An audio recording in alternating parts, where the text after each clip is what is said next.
Abay, syempre, masaya. Masaya po. Oo, nakita, ang gwapo kasi ni Justin. Kasi mas excited. Ay, wala po. Ang galing. Ang galing nilang lahat yan. Sobrang galing. 1, 2, 3, go! Justin!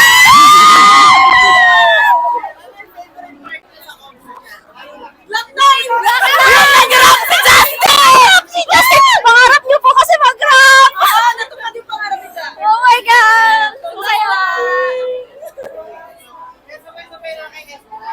1, 2, 3, go! SB19! Woo! Ito ang aking liham. Text lang. Sige. 1, 2, 3, go. Ito ang aking liham sa pag-ibig ko. Hinahayaan na mag-isa ka sa kahit na ano. Kasi ito po. Congrats, thank you po. Thank you po. Kamusta po yung experience sa watching SB19? Nakakalula, grabe, hindi na makaka-move on. Walang boses. Ang ganda, ang galing nila. Saya. Roller coaster yung experience.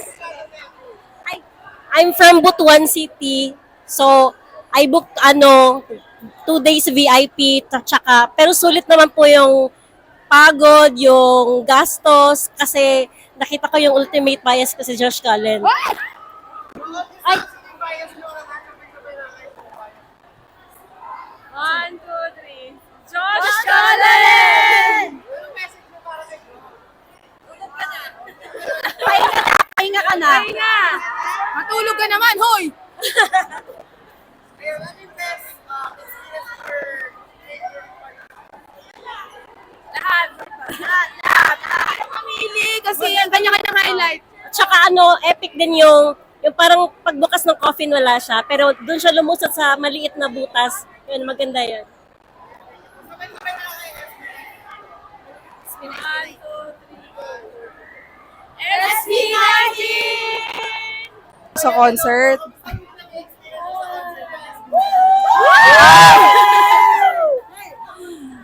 Wala pong salita makakapag-describe siguro sa sobrang amazing.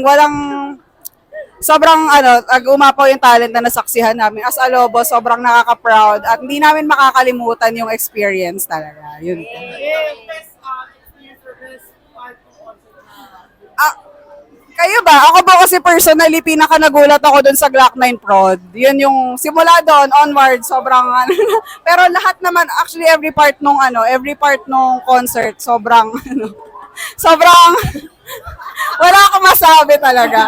Walang tapon, kumbaga, sa SB19 concert. Yes! Walang tapon talaga. Ano po? Okay nga.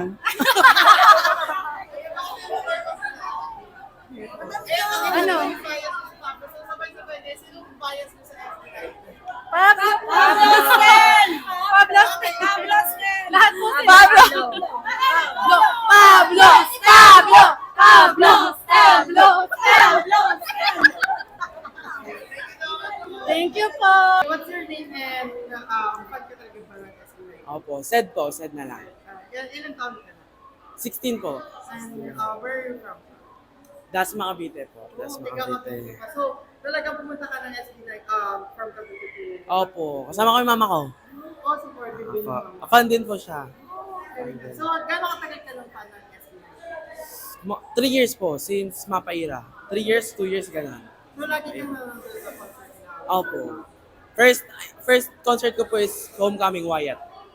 Ang galing naman. So far, sa lahat ng concert na napanood kanila, ano yung pinaka-best experience na Pag- or best concert?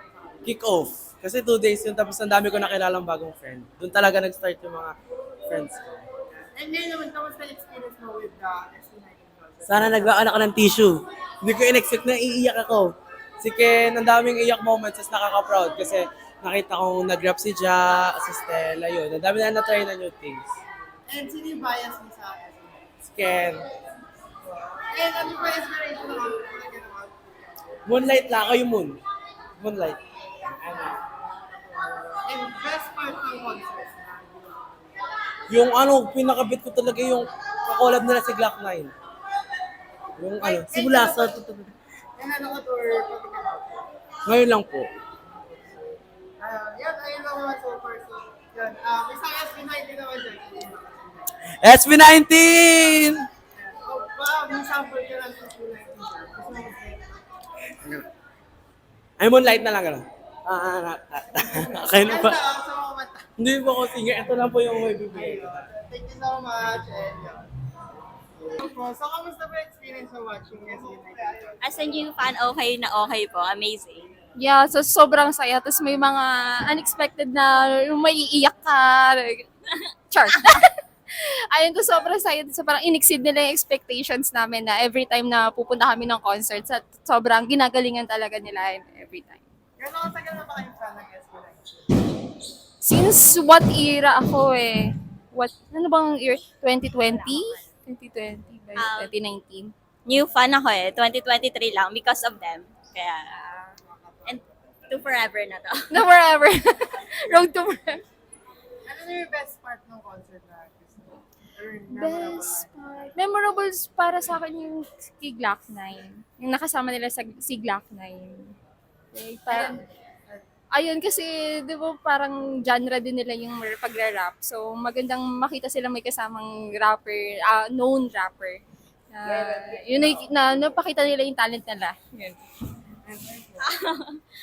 As a first timer kasi, lahat naman siguro na-amaze ako. Though nakakapanood naman ako ng videos or performance nila. Pero iba pa rin talaga pag solo nilang concert. So, it's amazing. Yun lang. Amazing! Chares. Ayan, sino po mga bias na? Ay, si Ken. Ken! Si Ken po. Thank you.